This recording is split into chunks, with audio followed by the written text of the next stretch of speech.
எல்லோருக்கும் வணக்கம். ஸ்ரீ சரவணா கன்ஸ்ட்ரக்ஷன். என் பேர் வந்து என் விவேக்ங்க.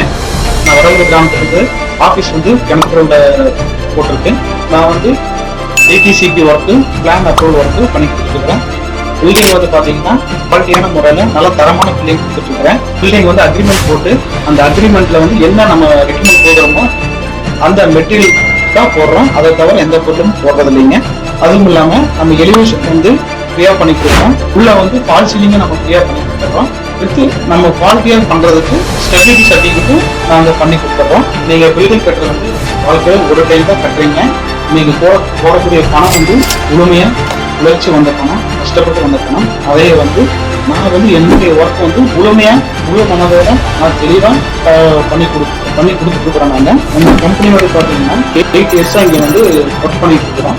ஆஃபீஸ் பார்த்தீங்கன்னா இங்கே கிணத்து கதவுல கனவு ஏடிஎம்முக்கு மேலே இருக்குதுங்க.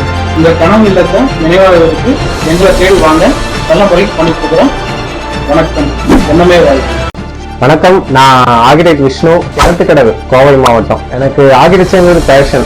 2019 மேல 19 எண்டில் உயிர் சக்தி டிசைன் ஸ்டுடியோ தான் என்னோட ஆஃபீஸ் நேம். அதை ஓனா ரன் பண்ணி ஒரு லேப்டாப், நான் ஒரு மனிதன் அப்படின்னு ஆரம்பிச்ச ஒர்க்கு இன்னைக்கு 8 பேர் என்னோட ஆஃபீஸ் ஸ்டாஃபாக எங்களோட சேர்ந்து ஒர்க் பண்ணிட்டு இருக்காங்க. ஸோ ப்ராஜெக்ட் பரவலாக 40+ பில்டிங்ஸ் கம்ப்ளீட் பண்ணியிருக்கோம். 160+ பில்டிங்ஸ் டிசைனிங் கம்ப்ளீட் பண்ணி கொடுத்துருக்கோம். Landscape, interior, conceptual design, construction எல்லாமே பண்ணிக்கிட்டு இருக்கோம். பில்டிங்ல நிறைய டைப்ஸ் இருக்கு. இதுல என்ன மாதிரி டைப் நம்ம சூஸ் பண்ணலாம் அப்படின்னு எடுக்கும்போது சில டைப் ஆஃப் பில்டிங் வந்து வெர்னாகுலரே சார்ந்து போகுது. சில type of building modern architecture போயிருது. சில டைப் ஆஃப் பில்டிங் பாத்தீங்கன்னா மட் ஹவுஸ்ல போறாங்க, பேம்பு ஹவுஸ் போறாங்க. அந்த மாதிரி எவ்வளவு விஷயங்கள் உள்ள ஆட் ஆகும். நான் பண்ற எல்லா பில்டிங்ஸ்லயும் பாத்தீங்கன்னா ஒரு வெர்னாகுலர் டச் இருக்கும். அதை கண்டிப்பா கொண்டு வந்துருவேன். ஸோ விண்டோ டோர்ஸ் கொஞ்சம் பெருசா கொடுக்கறது, ரூஃப்ல வந்து ஓப்பன் கொடுத்து சன்லைட் டைரக்டா வீட்டுக்கு வர மாதிரி, வீட்டுக்குள்ளேயே கார்டன்ஸ் கொண்டு வரது, இந்த மாதிரி சில யூனிக்னஸ் எல்லாம் வந்து நம்ம பில்டிங்ஸ்ல இருக்கும். பொதுவாக கிளைண்ட் காமனா கிட்ட கேட்கற விஷயம் என்னன்னா, என்ன ஸ்கொயர் ஃபீட்டுக்கு என்ன ரேட்ல பண்றீங்க, என்ன பட்ஜெட்ல பண்றீங்க. நம்ம பட்ஜெட் யோசிக்காம நாங்க பண்ற விஷயம்னா உங்க பட்ஜெட் என்னன்னு சொல்லுங்க.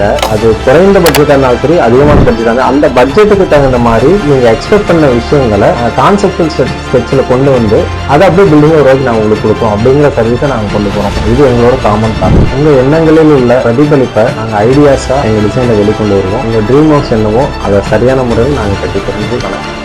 எண்ணிய முடிதல் வேண்டும், நல்லவே எண்ணல் வேண்டும், திண்ணிய நெஞ்சம் வேண்டும், தெளிந்த நல் அறிவு வேண்டும், பண்ணிய பாவமெல்லாம் பருதிமுன் பணியை போல நன்னிய நின்முன் இங்கே நசித்திடல் வேண்டுமன்னாய் என்று சொன்னான் பாரதி.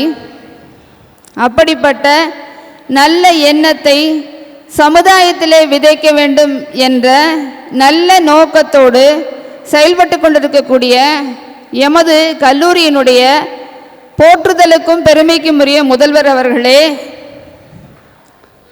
மேலாண்மை துறை இயக்குனர் முத்துக்குமார் அவர்களே, இங்கே கூடியிருக்கக்கூடிய பேராசிரியர் பெருமக்களே, மாணவ மணிகளே, அனைவருக்கும் என்னுடைய முதற்கண் வணக்கம். இந்த நிகழ்வை வெகு சிறப்பாக நடத்தி கொண்டிருக்கக்கூடிய முத்துக்குமார் சார் அவர்களே, நவீன்குமார் அவர்களே, உலகம் முழுதும் வாழ்ந்து கொண்டிருக்கக்கூடிய தமிழன் தொலைக்காட்சி நேயர்களே, உங்கள் அனைவருக்கும் சுதந்திர தின நல் வாழ்த்துக்களும் வணக்கங்களும். வெள்ளி பனிமலையின் மீதுலவுவோம், அடிமேலை கடல் முழுதும் கப்பல் விடுவோம் என்று பாடினான் பாரதி. இன்றைய காலகட்டத்தில் சுதந்திரத்துக்கு முன்னாடி அப்படின்னு பார்த்தோம்னா, காந்தி ஆகட்டும், வேறு தலைவர்களாக இருக்கட்டும், அவர்கள் என்ன பண்ணாங்கன்னா கிழிஞ்சு போன ஆடை உடுத்தி கொண்டிருந்தார்கள். ஆடை இல்லாதவன் அரை மனிதன் அந்த காலத்தில், இல்லைங்களா? இன்றைக்கெல்லாம் ஆடை போட்டிருக்க அரை மனிதன்கிற மாதிரி ஆகிப்போச்சு. ஆடை இல்லாதவன் அரை மனிதன்கிற காலமெல்லாம் போயிடுச்சு. அன்றைக்கெல்லாம் என்ன பண்ணாங்க, கிழிஞ்சு போட்டதை தைச்சு போட்டுட்டு இருந்தாங்க, இல்லைங்களா? இன்றைக்கி நம்ம என்ன பண்ணுறோம் பாருங்க, தைச்சதை கிழிச்சு போட்டுட்ருக்குறோம். ஏன்னா நாகரிகம் மாறிடுச்சு. அன்றைக்கெல்லாம் பிறந்த குழந்தை எப்படி பழகுன்னு பார்த்தோம்னா குவா குவான்னு அழுதுட்ருக்கோம். இன்றைக்கெல்லாம் ரூவா ரூவான்னு அழுகுது. அன்றைக்கெல்லாம் எப்படி இருந்தோம் பாருங்க, லேப்டாப் இல்லாத காலம் அந்த காலம். இதயமெல்லாம் லேப்டாப்னு துடிச்சுட்டு இருந்தது. இன்னைக்கெல்லாம் பாருங்க லேப்டாப்னு தான் துடிக்குது. மனுஷன் அன்னைக்கெல்லாம் ஃபேன் இல்லாமல் தூங்க முடியாது சுதந்திரத்துக்கு முன்னாடி. இன்னைக்கெல்லாம் ஃபோன் இல்லாமல் யாரும் தூங்குறது இல்லை இல்லைங்களா? காலம் அப்படி மாறிக்கொண்டே இருக்கிறது. மாறி வரக்கூடிய சூழ்நிலை இன்றைக்கு உண்மையிலுமே எப்படி இருக்குது? நேற்றைய சுதந்திர தினம் அப்படிங்கிறது எப்படி இருந்தது? சுதந்திரத்திற்கு முன்னாடி நம்மளுடைய தலைமுறை எப்படி இருந்துச்சு, இன்றைக்கு எப்படி இருக்கு, நாளைக்கு அதோடைய தேவை என்ன அப்படிங்கிறத முன்னிறுத்து தான் இந்த பட்டிமன்றமானது தொடங்கி இருக்கிறது. இதற்காக விவாதம் செய்ய 6 அறிஞர் பெருமக்கள் வந்திருக்கின்றார்கள். அதாவது சுதந்திர இந்தியாவின் நாளைய தேவை அன்பா அதிகாரமா அப்படிங்கிறத நம்மளுக்கு இருக்கக்கூடிய கேள்வி. இப்போ இதை விவாதம் செய்ய 6 அறிஞர் பெருமக்கள் வந்திருக்கின்றார்கள். முதன்மையாக முனைவர் கவிதா அவினாசிலிங்கம் பல்கலைக்கழகத்திலே தமிழ் பேராசிரியராக பணிபுரிந்து கொண்டிருக்கின்றார். மிகச்சிறந்த பேச்சாளர். அது மட்டும் இல்லை, அவங்க பாட்டு பாடினாங்கன்னா நிறைய பேர்த்துக்கு சாமி வந்துடும் கோவிலில், அப்படி பாடுவாங்க. அடுத்ததாக அந்த அணியிலே செல்வி பூர்ணிமா நம்மளுடைய கல்லூரி மாணவி, மேலாண்மை துறை மாணவி, அவங்க பேசுவாங்க. மூன்றாவதாக இந்த அணியில் பேசுவதற்கு செல்வி ஆயிஷா தேவி, அவங்களும் மாணவி தான். அடுத்ததாக அதாவது சுதந்திர இந்தியாவின் நாளைய தேவை அதிகாரமே அப்படின்னு அணியில் பேசுவதற்கு 3 அறிஞர் பெருமக்கள் வந்திருக்கின்றார்கள். முதன்மையாக இருக்கக்கூடியவர் நாமெல்லாம் அறிமுகப்படுத்தணுங்கிற அவசியம் கிடையாது. உயிர் அறிவியல் துறையோட தலைவர் முனைவர் பாகியராஜ் அவர்கள். இரண்டாவதாக மாணவி சாய் ஹர்ஷினி, அவங்களும் மேலாண்மை துறை படிச்சுட்டு இருக்காங்க. மூன்றாவதாக முனைவர் சபரிராஜா, அவர் ஆக்சுவலாக ஆங்கிலத்துறை பேராசிரியர். தமிழின் மீது இருக்கக்கூடிய ஆர்வத்தின் காரணமாக தொடர்ந்து எல்லா மேடைகளிலும் தமிழ் பேசி கொண்டிருப்பவர். இவர்களெல்லாம் இப்பொழுது விவாதத்தை ஆரம்பிப்பாங்க. ஆரம்பித்து முடிக்கும் பொழுது நாம் என்னங்கிறது சொல்லுவோம். முதன்மையாக சுதந்திர இந்தியாவின் நாளைய தேவை அன்பே என்ற அணியை துவக்குவதற்கு முனைவர் கவிதாவை அழைக்கிறேன். வாழ்க நீ எம்மான். இந்த வையத்து நாட்டில் எல்லாம் தாழ்வுற்று வறுமை மிஞ்சி விடுதலை தவறி கெட்டு பால்பட்டு நின்றதாமோர் பாரத தேசம் தன்னை வாழ்விக்க வந்த காந்தி மகாத்மானி வாழ்க வாழ்கவே. நாம் எல்லாம் இன்று சுதந்திர காற்றை சுத்தமாக சுவாசித்துக் கொண்டிருக்கிறோம் என்று சொன்னால் அதற்கு காரணம் எத்தனையோ விடுதலை வீரர்கள் தம் மூச்சு காற்றை தியாகம் செய்திருக்கிறார்கள். அத்தகைய விடுதலை வீரர்களுக்கு இந்த நேரத்தில் வீர வணக்கத்தை பதிவு செய்து கொண்டு, நாளை இந்தியாவினுடைய தேவை என்ன, எதுக்காக நம்மளுக்கு சுதந்திரம் வாங்கி கொடுத்துட்டு போனாங்க, நம்ம என்ன சாதிச்சுட்டு இருக்கிறோம் அப்படின்னு பார்க்கும்போது என்ன தோணுதுன்னு தெரியுங்களா? இந்த நாட்டுல எல்லா வளமும் இருக்குது நடுவர் அவர்களே, எல்லா வளமும் இருக்கிறது இந்த திருநாட்டில், ஏன் கையை ஏந்த வேண்டும் வெளிநாட்டில். நடுவர் அவர்களே, எல்லா வளமும் இருக்கு, ஆனா எல்லாருக்கும் இருக்கா? எல்லாருக்கும் இருக்கா? எல்லாருக்கும் இருக்கா? எல்லாரும் எல்லாமும் பெற வேண்டும், இங்கு இல்லாமை இல்லாத நிலை வேண்டும்னு சொன்னாங்க. ஆனா இங்க ஏதாச்சும் எல்லாருக்கும் இருக்கான்னு பாத்தீங்கன்னா யாருக்குமே இல்ல நடுவர் அவர்களே. கல்வி எங்க நடுவர் அவர்களே போயிட்டு இருக்கு? வியாபாரம் ஆகிட்டு இருக்கு. இப்படிப்பட்ட உலகத்துல போய் இந்த அதிகார வர்க்கத்துக்கிட்ட கையில கொடுத்தோம்னா நம்மளுடைய நிலைமை என்ன ஆகுன்னு நினைச்சு பாருங்க. கல்வியில படிப்பவர்களின் எண்ணிக்கையை விட குடிப்பவர்களின் எண்ணிக்கை தான் அதிகமா இருக்கு நடுவர் அவர்களே. அப்படியா? ஒத்துக்கணும். ஆமா, கேட்டு பாருங்க, சொல்லுவாங்க பாஸ் மார்க் வாங்குறவனை விட டாஸ் மார்க் போறவன் தான் ஜாஸ்தியா இருக்கிறான். பாஸ் மார்க் வாங்குறவனை விட டாஸ் மார்க் போறது ஜாஸ்தியா இருக்கு. ஆமா நடுவர் அவர்களே, இதை கூட 1332வது குறள்ல இணைக்கணும்னு நினைக்கிறேன். நீ புதுசா எழுதுறீங்களா? எழுதலாம் நடுவர் அவர்களே. இந்த மாணவர்களை பத்தி அருமையா அவ்வளவு எழுதலாம் நடுவர் அவர்களே. என்ன நினைச்சிட்டு இருக்கிறீங்க நடுவர் அவர்களே? நம்மளுடைய காலம் எங்க போயிட்டு இருக்கு? ஒரு பற்றும் இல்லை நடுவர் அவர்களே. மொழி பற்றுங்கிறது சுத்தமாவே கிடையாது. சரி, எனக்கு ரொம்ப வருத்தமா இருக்கு. எப்படிப்பட்ட சமூகத்துல நம்ம எல்லாம் போயிட்டு இருக்கோம் அப்படின்னு பாத்தீங்கன்னா, ஒரு திரை இசை பாடல் சொல்றேங்க. சரி.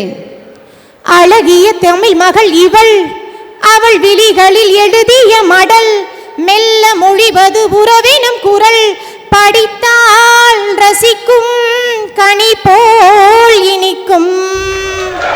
இத வந்து ஆமா, இதுக்கும் சுதந்திரத்துக்கு என்னமா சவுண்ட் இருக்குது? நடுவர் அவர்களே, ஒரு காதல் சுதந்திரம் மாதிரி இது ஒரு மொழி சுதந்திரத்துக்கு நான் போராடிட்டு இருக்கிறேன் நடுவர் அவர்களே. அப்படியா? அதாவது ஒரு திரை இசை பாடல்ல கூட மொழியை பற்றி சொல்றாங்க. ஒரு பெண்ணை வர்ணிக்கும் போது கூட தமிழ் மொழியை சிறப்பித்து தான் சொல்றாங்க. இந்த மொழியை படித்தால் ரசிக்கும், கனி போல் இனிக்கும்னு சொல்றாங்க.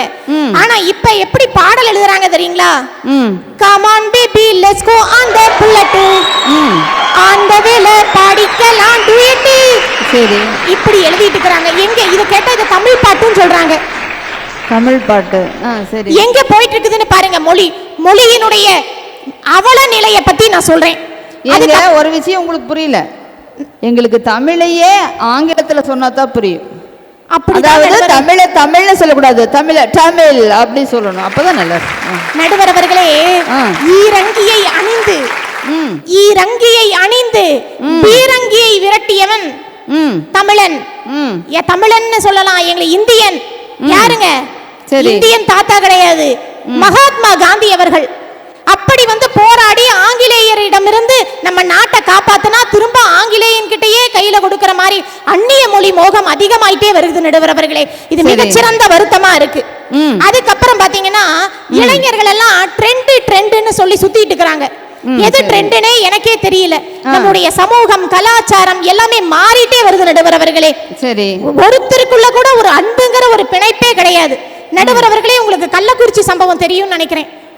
சரி, கள்ளக்குறிச்சியில பாத்தீங்கன்னா எத்தனையோ பேர் வந்து ஏழைகள் வந்து அறியாமல் வந்து நிறைய பேர் வந்து கள்ளு குடிச்சு இறந்தவர்கள் இருக்காங்க. அது வேதனைக்கு தரக்கூடிய ஒரு விஷயம். ஆனா அந்த இடத்துல ஒரு இளைஞன் பேசுறான். என்ன பேசுறான்னா, அவங்க அப்பா கிட்ட ஒரு சொம்பு தண்ணிய கொடுத்து, அப்பா இத குடி குடி குடிங்கிறான். அவங்க அம்மா, டேய் என்னத்தடா பண்ற, என் புருஷனுக்கு என்னடா உடுக்குறேங்கிற. உடனே இந்த ஆள்னால எனக்கும் பிரயோஜனம் இல்ல, உனக்கும் பிரயோஜனம் இல்ல, தயவு செஞ்சு இந்த ஒரு சொம்பு தண்ணிய குடிச்சான்னா 10 லட்சம் ரூபாய் பணம் வரும்னு சொல்றாங்க நடுவர் அவர்களே. ஐயோ, பாருங்க, பெற்றோர்கள் மேல மகனுக்கு இருக்கக்கூடிய மூலமா நீங்க அன்பு கம்மியா இருக்குதுன்னு சொல்ல வர்றீங்களா? ஜாஸ்தியா இருக்குன்னு சொல்ல வர்றீங்களா? நடுவர் அவர்களே, அன்பே இல்லைன்னு சொல்றேன். எது இல்லையோ அதுதானே நடுவர் அவர்களே தேவை. இன்னைக்கு பாத்தீங்கன்னா அன்னையும் பிதாவும் முன்னறி தெய்வம்னு சொல்லுவாங்க. ஆனா அப்பாவையும் அம்மாவையும் கையில வச்சிட்டு இருக்கிறானோ இல்லையோ ஆண்ட்ராய்டு போனை தான் கையில வச்சிட்டு இருக்கான். அங்க பாருங்க, அங்க இருக்கக்கூடிய தம்பிகளை பாருங்க, ஒருத்தருடைய கையிலாவது போன் இல்லாம இருக்காது. சரி, அவங்க காப்பாத்துறது வந்து கையில இருக்கக்கூடிய போனை மட்டும் தான் காப்பாத்துவாங்க. பெற்றோர்கள் எல்லாம் வந்து முதியோர் இல்லத்துக்கு தான் போயிட்டு இருக்காங்க. இது வந்து மறைக்கப்படக்கூடாத ஒரு உண்மை நடுவர் அவர்களே. தந்தையையும் தாயையும் எப்படி பேணி காக்கணும், ஒரு அன்போடு இருக்கணும் இல்லையா, சமூகம் எப்படி இருக்கணும் அப்படிங்கிறது கூட இன்றைய இளைஞர்களுக்கு தெரிய மாட்டேங்குது. எந்த குழந்தையும் நல்ல குழந்தைதான் மண்ணில் பிறக்கையிலே, அவர் நல்லவராவதும் தீயவராவதும் அன்னை வளர்ப்பினிலே. இல்லைங்க நடுவர் அவர்களே, போனின் வளர்ப்பினிலே. போன் தான் நடுவர் அவர்களை குழந்தைய கூட வளர்த்துட்டு இருக்கு. அடப்பாவமே, அந்த மாதிரி ஆயிடுச்சா? நடுவர் அவர்களே, நீங்க காந்தியை பார்த்திருக்கீங்களா? காந்திய நான் எப்படிமா நேர்ல பார்க்க முடியும்? நானே 1975 பர்த்மா. நடுவர் அவர்களே, நீங்க பார்த்திருக்கீங்களா? நாங்களாம் பார்த்திருக்கோம் நடுவர் அவர்களே. அப்போ எனக்கு கொஞ்சம் டவுட்டா இருக்குது. அடுத்த பிறவி எடுத்து வச்சு சம்பத்தை கல்யாணம் பண்ணிட்டீங்களோ? இல்லைங்க நடுவர் அவர்களே, நான் ஒரு பாட்டு சொல்றேன். அந்த பாட்டை கேட்டீங்கன்னா உங்களுக்கே காந்தியை நீங்களும் பார்த்திருப்பீங்கன்னு தெரியும். தேடி பாக்குறேன் காந்தியத்தான் காணோம், தேசத்துல நாளும் சாந்தியத்தான் காணோம். ரூபா நோட்டுல வாழுறாரு காந்தி, வாய் நிறைய ஜோரா புன்னகைய ஏந்தி. காச பார்த்தா காந்தி தாத்தா போல நாம் சிரிப்போம். பாத்துட்டீங்களா காந்தி தாத்தாவை? பாத்துட்டேன். காந்தி தாத்தா டெய்லி இந்த அம்மா பாக்குறேன் காந்திய. நடுவர் அவர்களே, அவர்கிட்ட நான் ஒரு பேச்சுவார்த்தை நடத்திட்டு இருக்கிறேன். கட்டாக நடுவர் அவர்களே. நடுவர் அவர்களே, எப்படி போயிட்டு இருக்குதுன்னு பாருங்க. Facebookல பசங்க மணிக்கணக்கா பேசுறாங்க, ஃபேஸ் டு ஃபேஸ் பார்த்தா பேசவே மாட்டேங்கிறாங்க நடுவர் அவர்களே. இவங்களுக்கெல்லாம் வந்து இன்றைய தேவை வந்து அன்பு மட்டும்தான். அன்பு இல்லைனா எதுவுமே இல்ல. யதார்த்த வாழ்க்கையை தொலைச்சிட்டு எந்திர வாழ்க்கைக்கு போயிட்டு இருக்கிற இந்த உலகத்துல நிஜங்களை துளைத்து விட்டு நிழல்களோடு வாழ்ந்துட்டு இருக்கிற இந்த காலத்துல கட்டாயம் அடுத்த நாளைய தலைமுறைக்கு கட்டாயம் அன்பு மட்டும்தான் தேவை. உலகம் இப்போது உறங்கிக் கொண்டிருக்கிறது, அவர்களை எல்லாம் அன்பால எழுப்புவோம்னு சொல்லி நல்வாய்ப்புக்கு நன்றி கூறி விடை பெறுகிறேன். இறுதியாக, கலைகள் பிறந்ததும் இங்கேதான், கவிகள் பிறந்ததும் இங்கேதான், காதல் பிறந்ததும் இங்கேதான், கற்பு வளர்த்ததும் இங்கேதான், விண்ணவராமன் சீதைக்காக வில்லேந்தியதும் இங்கேதான், அக்கினி தீர்த்தம் கோடி தீர்த்தம் அத்தனை தீர்த்தமும் இங்கேதான், தாலி என்னும் சின்ன கயிற்றில் வேலியாவதும் இங்கேதான், தாரம் தவிர்த்து இன்னோர் பெண்ணை தாயாய் நினைப்பதும் இங்கேதான், தாயாய் நினைப்பதும் இங்கேதான்.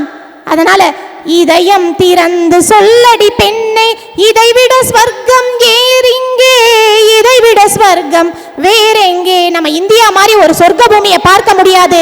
அப்படிப்பட்ட சொர்க்க பூமியில சுதந்திரத்திற்கு பின்னாடி நாளைய இந்தியா எப்படி இருக்கணும்னா அன்பால நிறைஞ்சதா இருக்கணும்னு சொல்லி நல்வாய்ப்புக்கு நன்றி கூறி விடைபெறுகின்றேன். நன்றி, வணக்கம். கவிதா நிறைய கருத்துக்கள் சொல்லியிருக்காங்க. அன்புதான் இன்னைக்கு தேவை, அதுதான் இல்லை அப்படின்னு சொல்லியிருக்காங்க. அப்புறம் காந்தி தாத்தாவை ரூபா நோட்டில் தான் பார்த்தேன்னு வேற சொல்லியிருக்காங்க. இதுக்கெல்லாம் பதில் சொல்லணும். முனைவர் பாகியராஜ் அவர்களை அழைக்கிறேன். நிலவை கேட்டு இரவு வருவதில்லை, நிலவை கேட்டு இரவு வருவதில்லை, நிலத்தை கேட்டு மழை வருவதில்லை, இலையை கேட்டு காய் வருவதில்லை. நான் இங்கு எதையும் கேட்டு வரவில்லை, உங்கள் அனைவரின் அதிகாரப்பூர்வமான பங்கேற்பை கேட்டு வந்திருக்கின்றேன். நடுவர் அவர்களே, இப்போ பேசிட்டு போன அம்மா இந்த மேடையில் நம்மளையே இந்த பாடுபடுத்துகிறாங்களே. ஆமாம், அண்ணன் வந்திருக்காரு வீட்டில், அவர் வீட்டில் போய் அந்த அம்மாவை என்ன பாடுபடுத்து. அதைத்தாங்க சார் நானும் நினைச்சேன். இங்கேயே இந்த அம்மா இந்த பேச்சு பேச, வீட்டில் என்ன பேச்சு பேசும். தலைப்பு என்ன கொடுத்துருக்கோம்? நாளைய சுதந்திரம் இந்த இந்தியாவில் தேவை என்ன, அன்பா அதிகாரமா? இதான தலைப்பு. அன்புதான் தேவை, அன்புதான் தேவை அப்படின்னு அதிகாரமா சொல்லிட்டு போயிருக்குது அந்த அம்மா. எங்கேயோ வந்து இந்த மென்டல் ஹாஸ்பிட்டல்ல இருந்து தப்பிச்சு வந்த மாதிரி அந்த அம்மா பேசிட்டு இருக்காங்க. நடுவர்களே, இப்ப என்ன பண்ணிட்டான் பையன்? கண்ணதாசன் கார கூடி பேர சொல்லி ஊத்தி கூடி குன்ன கூடி மச்சான் போல பாட போறேன்டா. நம்மளால குடிச்சிட்டு இருக்கான். இதை வந்து நீங்க அன்பால எப்படி திருத்த முடியும்? தம்பி நீ போய் குடிக்கவே குடிக்காதனா எப்படி திருத்த முடியும்? இப்ப அன்பு வேணுமா அதிகாரம் வேணுமா? இது 10 லட்சம். நீங்க எதுக்கு நடுவரா இங்க உட்கார்ந்துருக்கீங்க? ஆமா, இப்ப எவ்வளவு அழகா மேக்கப் போட்டுட்டு நீங்க இப்ப நடுவரா உட்கார்ந்துருக்கீங்க இல்லையா? சரி, ஏன் உட்கார்ந்துருக்கீங்க? தீர்ப்பு உங்களுக்கு தான். சொல்லுங்க, எதுக்கு உட்கார்ந்துருக்கீங்கன்னு கேட்டா என்னங்க சார்? அதிகாரம் வேணும்னு தானே உட்கார்ந்துருக்கீங்க. சரி, இல்லைன்னா எங்க பக்கமோ இல்ல அந்த பக்கமோ போய் உட்கார்ந்துக்க வேண்டியதானே? ஆமா. இப்ப என்னப்பா குறைய போயிடுச்சு? அன்புதான் அன்புதான். எங்க அன்பு இல்லாம இருக்கு? அன்புதான் ஆல்ரெடி இருக்குதே. அம்மாட்ட இல்லையா, அப்பாட்ட இல்லையா, நண்பர்கள்ட்ட இல்லையா? சோறு போட தாய் இருக்கா, பட்டினிய பார்த்ததில்ல, தாய் இருக்கும் காரணத்தால் கோயிலுக்கு போனதில்ல, தாயடிச்சு வலிச்சதில்ல, இருந்தோ நாழுவன் நாழுத தாங்கிடுமா, உடனே தாயழுவா. இதை விட ஒரு அன்பு வேணுமா? அன்பு இருக்கு, அன்பு இருக்கு. ஆனா அதே அன்னை இங்க இருக்கிறது எங்க தெரியுமா இருக்காங்க? எங்க இருக்காங்க தெரியுமா? அனாதை இல்லத்துல இருக்காங்க நடுவர்களே. சரி, இப்படிப்பட்ட அன்பை கொடுத்த அன்னை அனாதை இல்லத்துல இருக்காங்க. சரி, அவங்க அனாதை இல்லத்துல இல்லாம நம்ம வீட்டுல இருக்கணும்னா அதுக்கு தேவை அன்பா அதிகாரமா? ஓ, எனக்கு தெரியலங்க, நீங்க சொல்லுங்க கேட்டுக்கலாம். அதிகாரம் வேணும், அதிகாரம் வேணும். ஆமா, அன்பை வச்சுட்டு என்ன பண்றது? அவங்க முதியோர் இல்லத்துல தானே கொண்டு போய் விட்டுருக்கீங்க.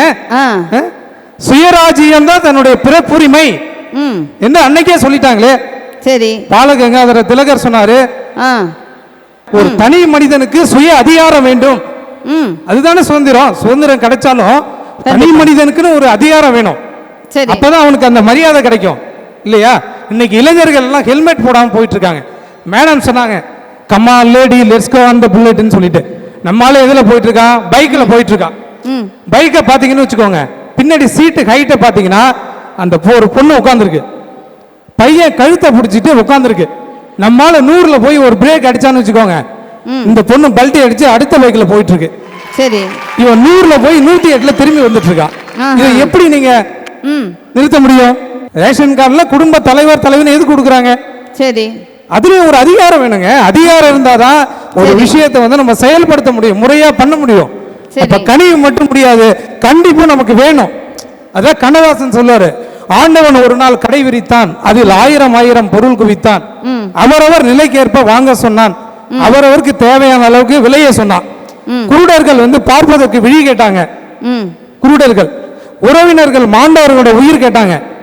ஆனா யாருமே அன்பு அப்படிங்கிற ஒரு விலையா கொடுத்து இதயத்தை வாங்கறதுக்கு யாருமே வரல, யாருமே தரல. உங்களுக்கு இப்ப அன்பு அன்புன்னு சொல்லி நீங்க என்ன பண்ண போறீங்க சொல்லுங்க? இன்னைக்கு உணவு பாதுகாப்பு, இயற்கை பாதுகாப்பு, சுற்றுச்சூழல்ல மாசு, இதெல்லாம் எப்படி நீங்க நிறுத்த முடியும்? எல்லாரும் காலையா விழ முடியும்? அன்பு அன்புன்னு சொல்ல உங்களால சரி பண்ண முடியுமா?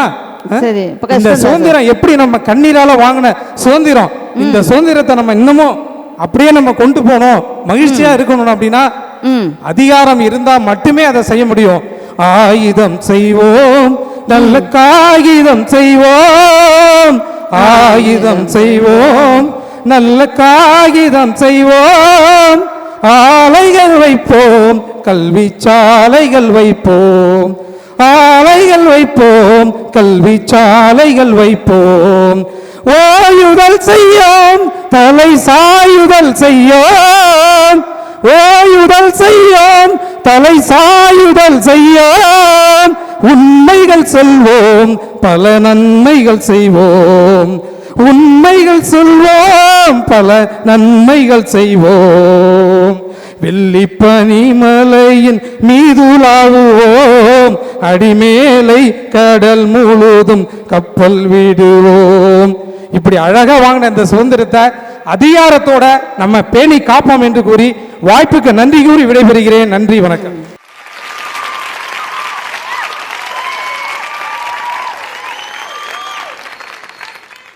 இப்போ நிறைய கருத்துக்கள் சொல்லிட்டு போயிருக்காரு பாக்யராஜ் சார், பாட்டு வேற பாடிட்டு போயிருக்காரு. அன்பை வச்சுட்டு என்ன பண்ண முடியும்? அதிகாரம் இருந்தால் தானே எல்லாத்தையும் சாதிக்க முடியும் அப்படின்னு சொல்லியிருக்காரு. இதுக்கெல்லாம் பதில் சொல்லணும். இந்த அணியிலிருந்து மாணவி பூர்ணிமாவை அழைக்கிறேன்.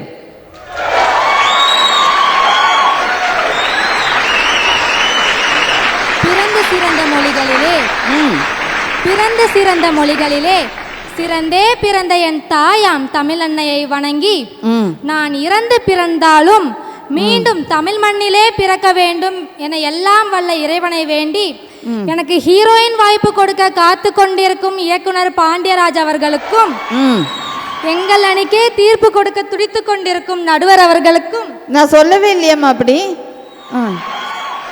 எதிரணியில் இருக்கும் லஞ்ச அதிகாரிகளுக்கும், அன்பின் வடிவமான என் அணியினருக்கும், ஆன்றோர்க்கும் சான்றோர்க்கும் என்னை போன்றோர்க்கும் எனது தீராத அன்போடு வணக்கங்கள்.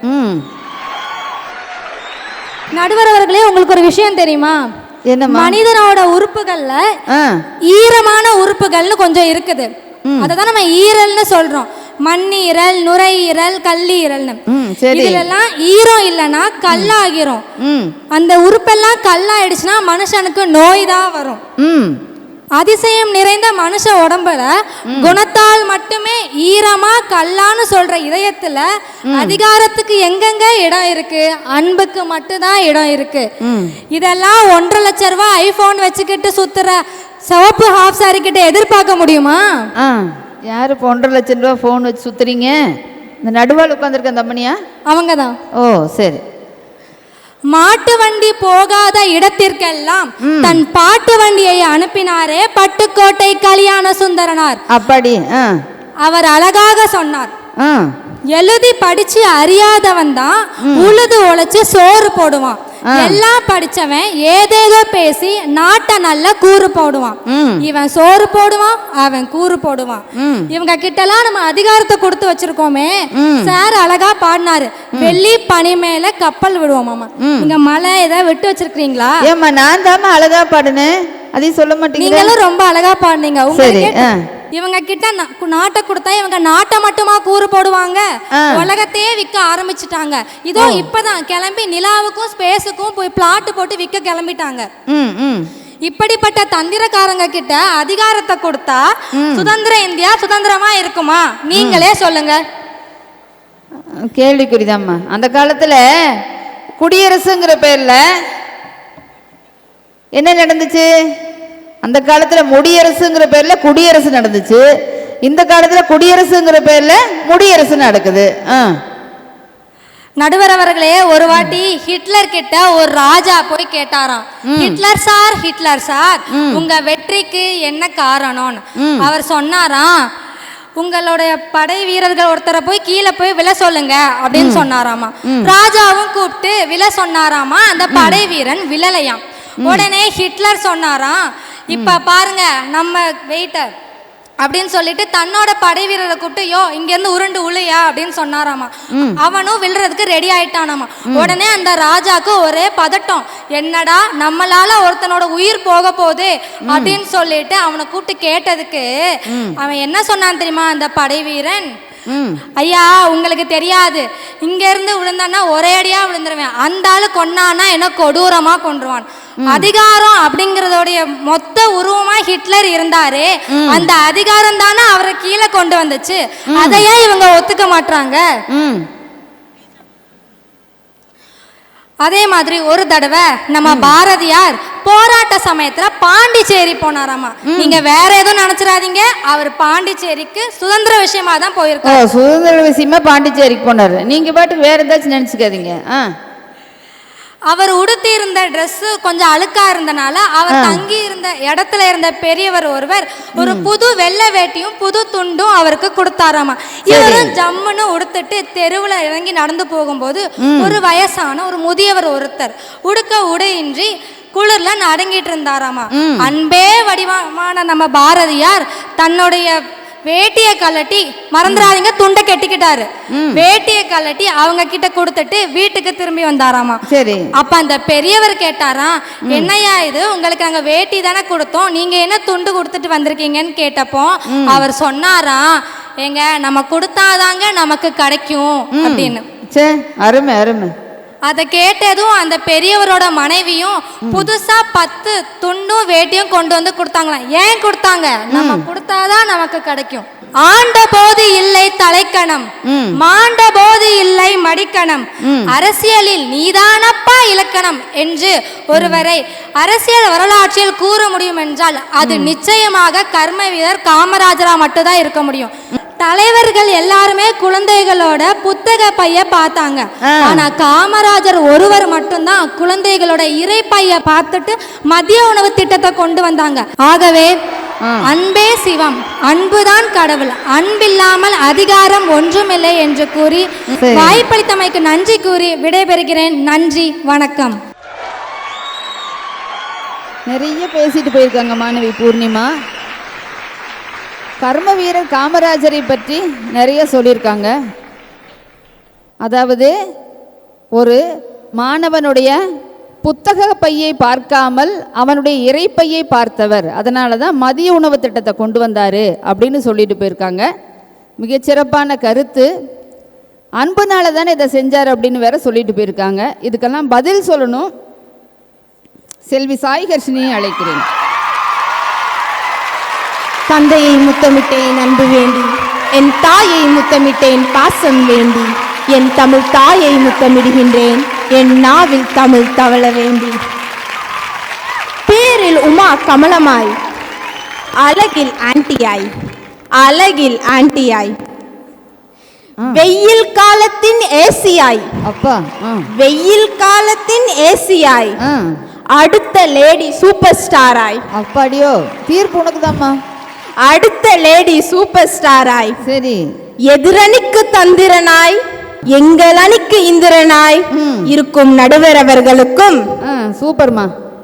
எனக்கு ஹீரோயின் வாய்ப்பு, இவளுக்கு வில்லி வாய்ப்பு சரி கொடுக்க காத்திருக்கும் இயக்குனர் பாண்டியராஜ் அவர்களுக்கும், உண்மையின் உரைக்கல்லாக இருக்கும் எண்ணனினருக்கும், பொய் பேசுனா சாமி கண்ண குத்திடணும் தெரிஞ்சோம், சரி, பொய் பேசும் எதிரணியினருக்கும் இங்கு கூடியிருக்கும் ஆன்றோர்களுக்கும் சான்றோர்களுக்கும் எனது வணக்கங்கள். சரி நடுவர்களே, எனக்கு வந்தா புடிச்ச சந்தேகம், என்ன பாக்குறவங்கலாம் அன்பிவே பார்த்துட்டு இருக்கிறீங்க? சரி இந்த கேமராமேன் வேற இவங்களவே ஜூம் பண்ணி ஃபோக்கஸ் வைக்கிறாங்க. என்னமோ எங்களை எல்லாம் வச்சா நாங்க கடிச்சு வச்சிடுற மாதிரி இல்லைன்னு சொல்றாரு பாருங்க. என்னமோ இவங்க நல்லவங்க மாதிரியும் நாங்கெல்லாம் பூச்சாண்டி மாதிரியுமே எல்லாரும் பாக்குறாங்க. சரி இவங்கெல்லாம் மதர் தெரசா, புத்தர், ஜீசஸ் ஆமா, நாங்கெல்லாம் ஹிட்லர் ஆமா, எங்க அணித்தலைவர் எல்லாம் முசோலினி ஆமா. நீங்க வேணா இவங்களை லெக் பீஸோட இருக்கிற சிக்கன் பிரியாணியா பார்க்கலாம், எங்களையெல்லாம் பழைய சோறா பார்க்கலாம். ஆனா மறந்துடாதீங்க, சிக்கன் பிரியாணி சாப்பிடனா 1.5 மணி நேரம் போதும், பழைய சோறுக்கு 1.5 நாள் வேணும். இதே மாதிரிதான் அன்பு டீமும், எப்ப வேணாலும் மாறிக்கலாம். ஆனா அதிகாரம் வேணும்னா பல நாள் கஷ்டப்பட்டாதான் அதிகாரம் கிடைக்கும். நடுவர்களே, எனக்கு இந்த எதிரணியினரை என்ன சொல்றதுன்னே தெரியலீங்க. என்ன சொல்ல தெரியல. ஆமாங்க, நம்ம கவிதா அக்கா கூட சரி வயசாயிருச்சு, ஞாபக மறதிலாம் இருக்கும், சரி மூல கோளாறு வேற, அதுவும் தாண்டி பூமர் ஆண்டி சோ பேசிட்டு போனாங்க, விட்டுலாம். நீங்க 2 பேரும் நல்லா தானே இருக்கீங்க, எதுக்கு இப்பவும் குறைச்சல் இல்ல 2 சேர் அங்க போட சொல்லி உட்கார்ந்து எங்க அன்னைக்கு உண்மையா பேசுங்க. நம்ம நாட்டுல என்ன கட்சி மாறுறதா புதுசு? ஆமாமா, வாங்க ஒன்னா பேசுவோம். இந்த எதிரணியினரோட அன்புலாம் எவ்வளவு நல்லா இருக்குதுன்னா, மைக்ல பேசுறப்ப கரண்ட் போகணும்னு வேண்டது, என் ஐபோன் எப்படியாச்சும் உடையணும்னு சாமி கும்பிடுறது, இவ்வளவு அன்போடு இருக்காங்க நடுவர் அவர்களே. சரி, எங்க இந்த அதிகாரம்னு பேச வந்தவங்களெல்லாம் என்னவோ நாங்க தான் ஏதோ பிரிட்டிஷ்காரன் உங்களை எல்லாம் அடிமைப்படுத்த வந்திருக்கிறோங்கிற மாதிரி போர்ட்ரே பண்ணிட்டு போயிருக்காங்க. சரி, அதிகாரம்னா பயப்பட ஒண்ணும் இல்லைங்க, அதிகாரம்னா செலுத்துவது கிடையாது, அதிகாரம் என்றால் பொறுப்பு. நடுவர் அவர்களே, ஒண்ணும் இல்லைங்க, ஆடி 18 அன்னைக்கு சாமி கும்பலான்னு போய் கும்பிட்டு இருக்கிறப்ப நான் கும்பிடுறேன், பிள்ளையாரப்பா பிள்ளையாரப்பா இந்த நல்ல பிள்ளைக்கு, இந்த அறிவான பிள்ளைக்கு சரி எல்லாம் நல்லதே நடக்கணும்னு கும்பிட்டு இருக்கணுங்க. சரி, அப்ப இத்தனோடு ஒரு பையன் நின்னுட்டு கும்பிடுறானுங்க, பிள்ளையார் மாமா பிள்ளையார் மாமான்னு கும்பிடுறான். எனக்கு டவுட்டா போச்சு, சரி எப்படா பிள்ளையார் அப்பா மாமாவா மாறுனாங்க? எனக்கு யாரும் சொல்லல, கிட்ட சொன்னாங்களா? எனக்கு சொல்லலையேமா ஒருத்தரும். உடனே அவங்கிட்ட கேட்டேன், எப்படிப்பா பிள்ளையார் அப்பா மாமாவா மாறுனாங்கன்னு கேட்டேன். அதுக்கு அவன் சொல்றான், அங்க பார், அங்க ஒரு பொண்ணு சாமி கும்பிட்டு இருக்கா, கும்பிடுது, என்னன்னு கும்பிடுது? பிள்ளையாரப்பா பிள்ளையாரப்பான்னு கும்பிடுது. சரி, அந்த பொண்ணுக்கு பிள்ளையாரப்பானா எனக்கு பிள்ளையார் மாமா தானே? வெரி குட் வெரி குட்மா. ஆக மொத்தத்துல பசங்க சாமிய கூட மாமாவா மாத்திடுறாங்க. ஆமாங்க நடுவர் அவர்களே, இப்படிப்பட்ட பசங்களை எப்படி திருத்துறது? அன்பாலயா அதிகாரத்தாலயா? நடுவர் அவர்களே, பேசுறப்ப இந்த காதல் அன்பை பத்தி எல்லாம் எதிரணியினர் பேசினாங்க. என்னமோ சொன்னாங்க, காதலிச்சா கால் தரையிலே நிக்காதான், காலு மட்டுமா நிக்காது, சரி போன்ல சார்ஜ் நிக்காது, சரி கையில காசு நிக்காது. ஆனா எங்க பசங்க எல்லாம் நடு தெருவுல நிக்கிறது மட்டும் கன்ஃபார்ம், நிக்கவே மாட்டாங்க. நடுவர் அவர்களே, இந்த காலத்துல காதலும் ஒண்ணுதான், குப்பை தொட்டியில போடுற குப்பையும் ஒண்ணுதான். பசங்களாம் உன்னை சொல்றேன் கேட்டுவாங்க, சரி எங்காச்சும் உங்க கேர்ள் ஃப்ரெண்ட் நான் உன்னை லவ் பண்றேன்னு சொன்னா அது நம்பிக்கை, சரி உன்னை மட்டும்தான் நான் லவ் பண்றேன்னு சொன்னா அது மூட நம்பிக்கை. அப்படியோ? இந்த காலத்து அன்பு எல்லாம் இந்த ரேஞ்சில தாங்க நடுவரே இருக்கு. புது டெஃபினிஷனா இருக்கேம்மா, நம்பிக்கைக்கு மூட நம்பிக்கைக்கும். நடுவர் அவர்களே, நான் கவிதா அக்காவை பார்த்து கேக்குறேன், அன்பு அன்புன்னு பேசிட்டு போனாங்களே, ஆமா இந்த கடத்துல ஓங்கி ஒன்னு அறையிறேன், அன்பு தானே? இந்த கணத்தில் வாங்கிட்டேன், இந்த கண்ணன் காட்டுவாங்களா? ஒண்ணு எல்லாரும் யோசிச்சு பாருங்களேன், சுதந்திரத்துக்கு முன்னாடி நம்ம நாட்டுல அன்புக்காங்க பஞ்சம், அன்பு அவ்வளோ இருந்துச்சு, ஆனா ஏன் மகிழ்ச்சி இல்ல, நிம்மதி இல்ல? சரி, இதே அந்த ஆங்கிலேயர் எடுத்து பாருங்க, அவன் அவ்வளோ மகிழ்ச்சியா அவ்வளோ நிம்மதியா இருந்தான், அவன்கிட்ட அன்பு இல்லையே. சரி, என்ன வித்தியாசம்? அதிகாரம். சுதந்திரத்துக்கு பின்பு அன்பு நாடாக இருந்த இந்தியா மகிழ்ச்சி நாடாகவும் நிம்மதி நாடாகவும் இருக்குதுன்னா அதுக்கு காரணம் அதிகாரம் மட்டும்தாங்க நடுவர் அவர்கள். சரிம்மா சரிம்மா, அருமை அருமைமா. சுதந்திரமாய் நாம் இருக்கவே உயிர் வாங்கி கொடுத்த மூவர்ண கொடியை சுதந்திரமாக பறக்கவிட நமக்கு தேவைப்படுகிறது அதிகாரம் மட்டும்தான் நடுவர் அவர்களே என கூறி, காலங்களோ சுருக்கம், கருத்துக்களோ பெருக்கம், இடையில் நமக்கு ஏது இணக்கம் என கூறி வாய்ப்பளித்த அனைவருக்கும் நன்றி கூறி விடைபெறுகின்றேன். நன்றி, வணக்கம்.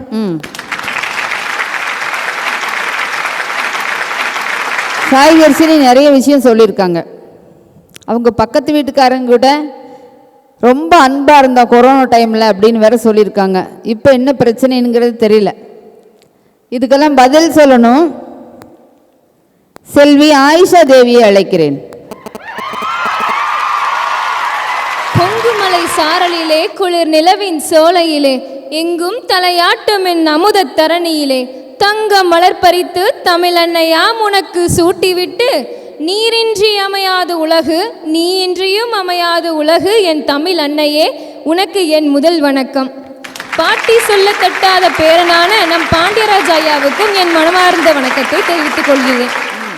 இலக்கியம் என்னும் வானில் எத்தனையோ விண்மீன்கள் இருந்தாலும் சூரியனுக்கு நிகரா போற்றப்படுவது என்னதுன்னா அது திருக்குறள்.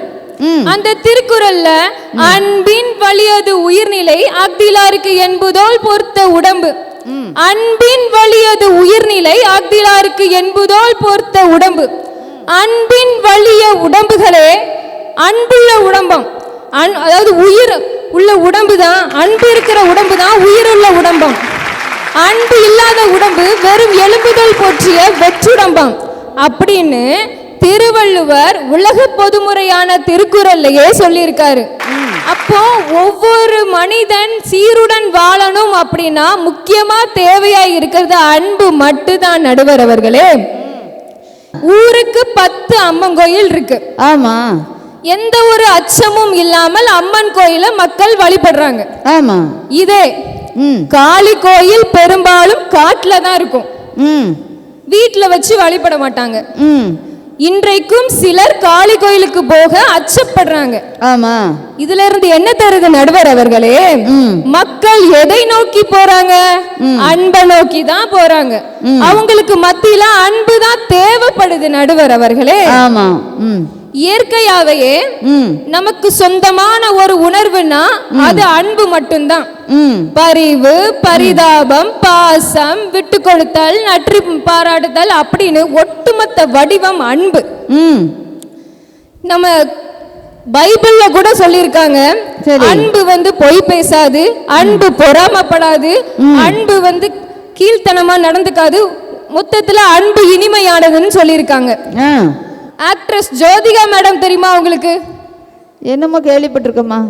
அவங்க ஒரு தடவை ஒரு அவார்ட் ஷோவுக்கு போயிருக்காங்க. சரி, அப்போ அவங்க கிட்ட கேட்டிருக்காங்க, உங்களுடைய அழகின் ரகசியம் என்னன்னு கேட்டிருக்காங்க. சரி, அதுக்கு அவங்க சொல்லிருக்காங்க, என் புருஷன் என்ன கொஞ்சம் சந்தோஷமா வச்சிருக்காரு அப்படின்னு சொன்னாங்க. அப்படி ஒவ்வொரு கணவரும் தனது மனைவிகளை அன்பா பாத்துக்கிட்டாங்கன்னா மனைவிக்கு எப்ப பார்த்தாலும் அவங்க வந்து இளமையா இருக்கலாம், வயதே ஆகாது. பெண்கள் நாங்க எப்பவும் அழகா இருப்போம், பியூட்டி பார்லரை இழுத்து மூடிடலாம். அப்படியோ? என்ன ஒரு கூத்த கேளுங்க, பியூட்டி பார்லரே தேவையில்லை. ஆமா, பியூட்டி பார்லரே தேவையில்லை, அவங்களுக்கு வருமானமே கிடைக்காது, இளமையா இருப்போம். பொதுவா சொல்லுவாங்க பெண்கள் யாருக்கும் அடிமை இல்லைன்னு.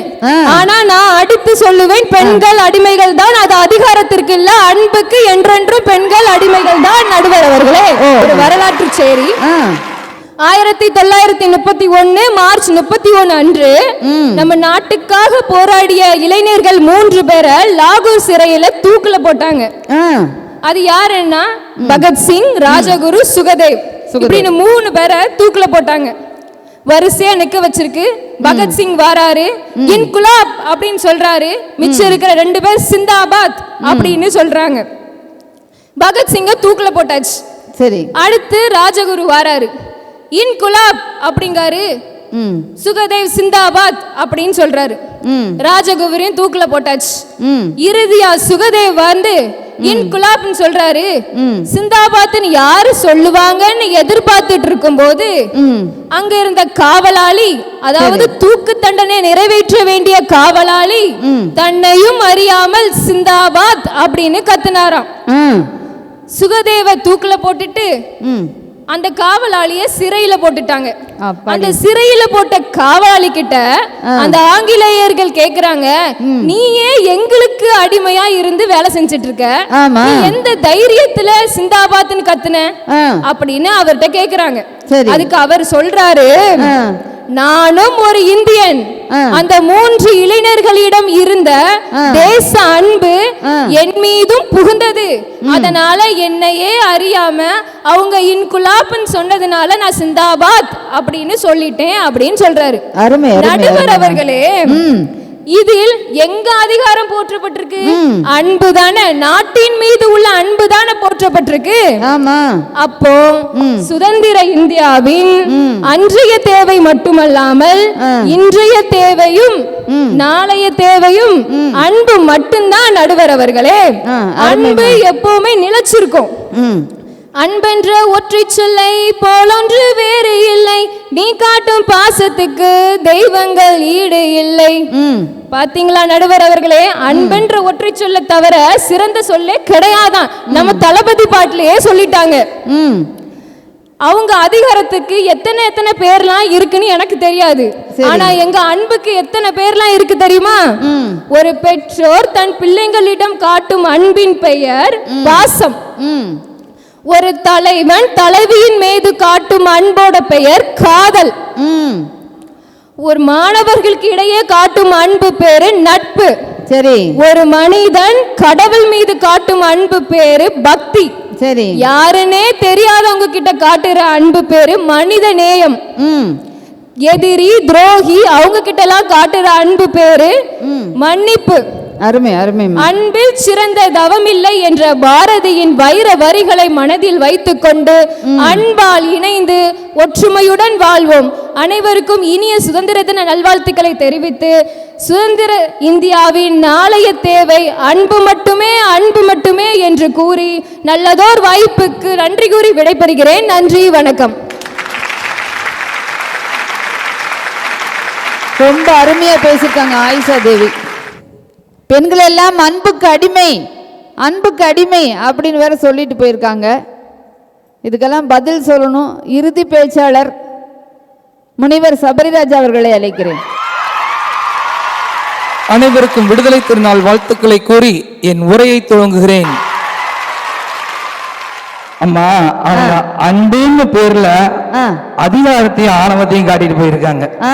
நாங்க அதிகாரங்கிற பேர்ல அன்பா நடந்துக்கிறோம். இதுக்கு முதல்லங்க ஒரு உரலுக்கு ஒரு பக்கம் தான் குத்து. சரி. ஆனா இந்த 90s 80s 90s கிட்ஸ் எல்லாமே மத்தள மாதிரியா 2 பக்கமே அடி விழுகும். ஏன்னா குழந்தை வளர்ப்புல அவ்வளவு பிரச்சனை. சரிங்க சார். உங்களுக்கு ஒண்ணு தெரியும் நடுவர் அவர்களே, பெற்றோர் சொன்ன பேச்ச கேட்ட கடைசி சந்ததியும் நாங்க தான். ஆமா. பிள்ளைகள் சொன்ன பேச்ச கேட்கக்கூடிய முதல் சந்ததியும் நாங்க தான். ஏன் தெரியும் நடுவர்களே, நாங்க எல்லாம் பாசத்துக்கு அடிமையாயிட்டோங்க. எங்களுக்கு அதிகாரத்தை செலுத்த தெரியாத ஒரு காரணத்தினாலதான் நாங்க இவ்வளவு சிரமப்பட்டோம். ஆனா அதுக்கு முடிவு கண்டுட்டு தீர்வு சீக்கிரமாவே. சமீபமா ஒரு வீடியோ ஒண்ணு நான் பார்த்தேன், ஒரு காணொலியை நான் பார்த்தேன். இது உண்மையாவே நடந்த சம்பவம். இது நைஜீரியா நாட்டில் என்ன பண்ணியிருக்காங்க, ஒரு போன மாசத்துல என்ன பண்ணியிருக்காங்க, சரி குழந்தைகளுக்கு எல்லாத்துக்கும் என்ன பண்ணியிருக்காங்க, பரீட்சை வச்சிருக்காங்க. அங்க பரீட்சையின் போது என்ன பண்ணியிருக்காங்க, நீங்க பரீட்சையில கம்மியான மார்க் வாங்கினா உங்க செல்போனுக்குள்ள கொடுத்துடணும்னு சொல்லிட்டு, இதுதான் அங்க கட்டளையே.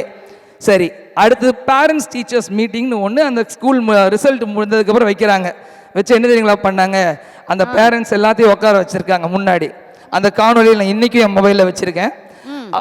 அதை எல்லா பேரண்ட்ஸ் உட்கார வச்சு என்ன பண்றாங்க, அந்த வாதியார் என்ன பண்றாரு, ஒரு குழந்தைக்கும் அந்த செல்போனை கையில கொடுக்குறாரு.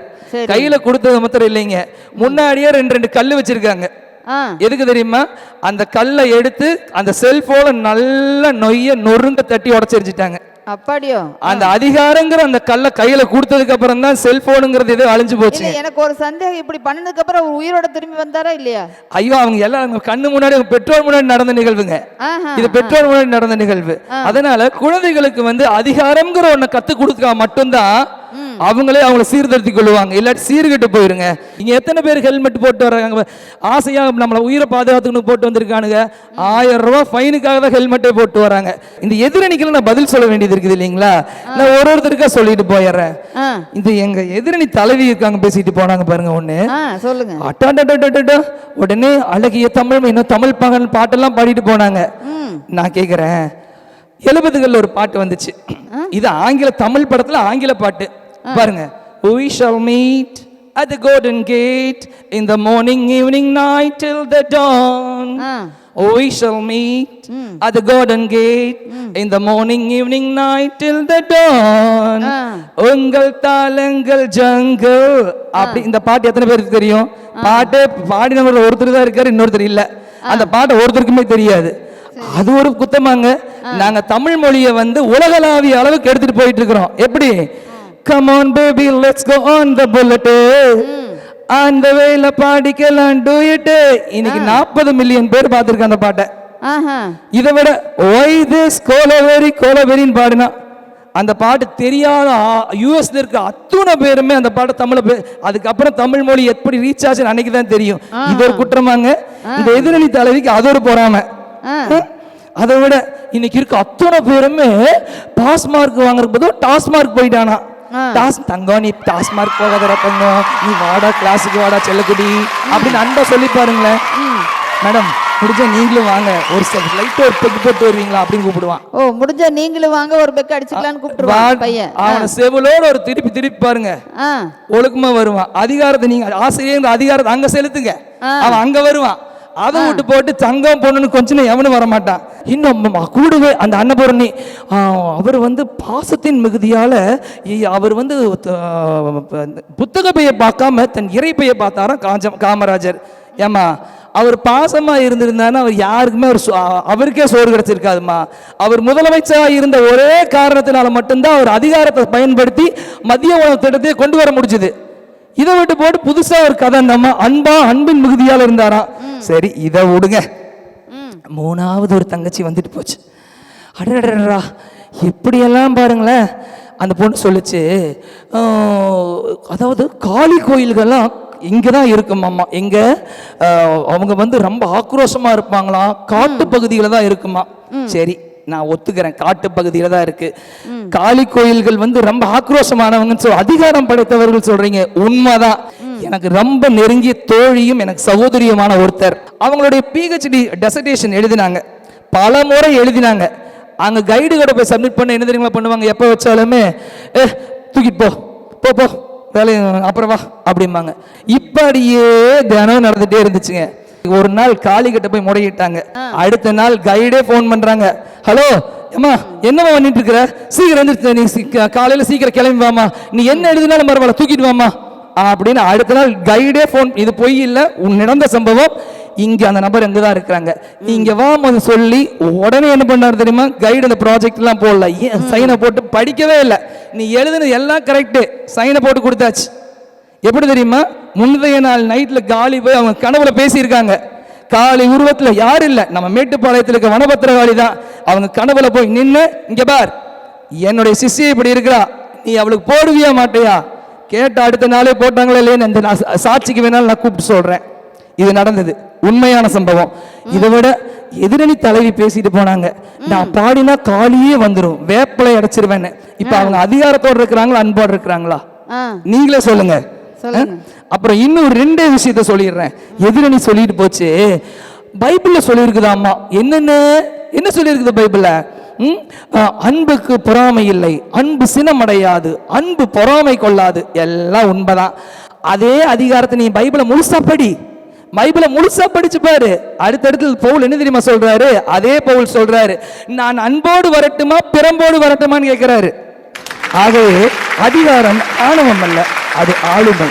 அதிகாரம் ஆபத்தானது அல்ல, அது ஆழமானது. அதிகாரம் அழகல்ல, அது அங்கீகாரம் என்று கூறி அதிகாரமே என்று தீர்ப்பு வழங்கும்படி கேட்டுக்கொண்டு என் உரைக்கு திரையிட்டுக் கொள்கிறேன். நன்றி, வணக்கம்.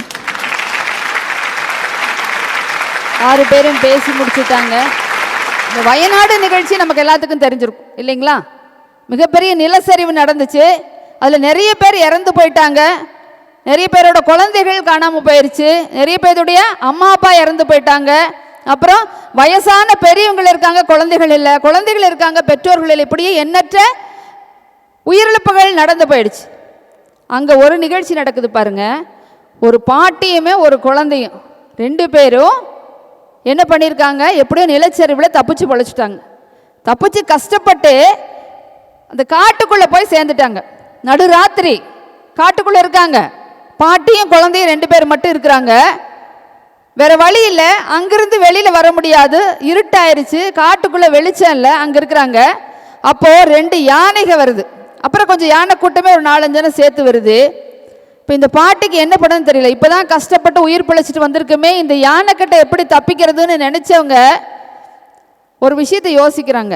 ஏன்னா எவ்வளவோ நம்ம கஷ்டப்பட்டிருக்கோம், அன்பால வசப்படுத்த முடியாதது எதுவுமே இல்லைன்னு நினைச்சவங்க என்ன சொல்றாங்களா, அந்த யானை கூட்டத்துக்கிட்ட போய் என்ன சொல்றாங்க, நாங்கள் இப்படி ரொம்ப கஷ்டப்பட்டு உயிருக்கு போராடி தப்பிச்சு பொழைச்சிட்டு வந்திருக்கோம், தயவு செஞ்சு என்னுடைய கஷ்டத்தை புரிஞ்சுக்கோ, எங்களை இந்த நிலைமையிலிருந்து காப்பாத்து, நாளைக்கு வெடி வரைக்கும் எங்களை ஒன்றும் பண்ணாதீங்கன்னு சொல்லி அந்த யானை கிட்ட அந்த பாட்டி கேட்குறாங்களா.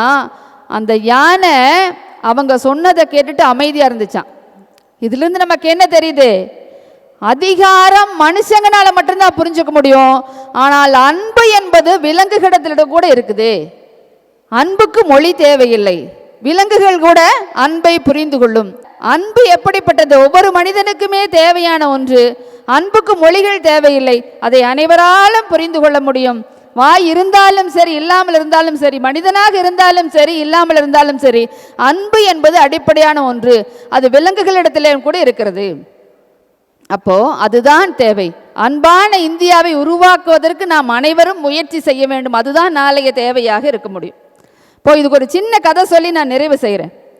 2 நண்பர்கள் இருக்காங்க, அந்த 2 நண்பர்களும் கடற்கரை ஓரத்தில் நடந்து போயிட்டு இருக்காங்க. இப்போ ஒரு நண்பன் என்ன பண்ணுறான்னா, பேசிக்கிட்டே வரும் பொழுது மிகப்பெரிய அலை வருகிறது, அந்த அலையில் அடித்து மீனெல்லாம் இந்த பக்கம் வந்து துள்ளிட்டு வந்து விழுந்துருச்சு. அப்போ அறைக்கும் கடலுக்கும் நிறைய இடம் இருக்குது. இப்போ இந்த மீனால் துள்ளி வர முடியல. இப்போ ஒரு நண்பன் என்ன பண்ணுறான்னா பேசாமல் போயிட்டுருக்கான், இன்னொரு நண்பன் என்ன பண்ணுறான், அந்த மீனையெல்லாம் எடுத்து கடலுக்குள்ளே போட்டே வரானா. உடனே பக்கத்தில் இருந்தவன் கேட்குறானா, இப்போ நீ இப்படி பாடுறதுனால இப்படி நீ செஞ்சுட்டு வர இல்லையா, மீனை தூக்கி கடலுக்குள்ளே போடுறியா, அதனால என்ன உலகம் மாறிடவா போகுது அப்படின்னு கேட்டானா. அதற்கு அந்த மீனை எடுத்து போட்டிருக்கான்ல அந்த நண்பன் சொல்கிறானா, எனக்கு உலகம் மாறுமா என்னன்னு தெரியாது, ஆனால் நான் எடுத்து கடலுக்குள்ளே போட்டேன் இல்லையா, அந்த மீனுக்கு உலகமே மாறி போயிடும் இல்லைன்னு கேட்டேன் சொல்கிறானா. எவ்வளோ பெரிய உண்மை பாருங்கள். இப்போ நாம் செய்யக்கூடிய சிறு செயல் என்பது உலகத்தையே மாற்றக்கூடிய தன்மை உடையது. அது மிகச்சிறிய செயலாக இருந்தாலும் கூட உலகத்தை மாற்றக்கூடிய தன்மை அதற்கு இருக்கிறது. அப்போ மாற்றம் என்பது வெளியிலிருந்து வரணும்னு நாம் எதிர்பார்க்கக்கூடாது, நாமளே அந்த மாற்றை தொடங்குவதற்கு முன்னோடியாக இருக்க வேண்டும் அப்படிங்கிறது இதன் மூலமாக நாம் புரிஞ்சுக்கணும். அப்போ நாம் ஒரு சின்ன விஷயத்தை கையில் எடுக்கிறோம், அன்பு காட்ட தொடங்குவோம், நம்மை சுற்றி இருக்கக்கூடிய அனைவர்கள் மேலும் அன்பு காட்ட தொடங்குவோம் அப்படின்னு சொல்லி சொன்னால் இந்த உலகம் நிச்சயமாக அன்புமயமாக மாறிவிடும். நிச்சயமாக சுதந்திர இந்தியாவின் நாளைய தேவை அன்பே அன்பே அன்பே என்று சொல்லி நல்ல வாய்ப்புக்கு நன்றி கூறி அமைகிறேன். நன்றி, வணக்கம்.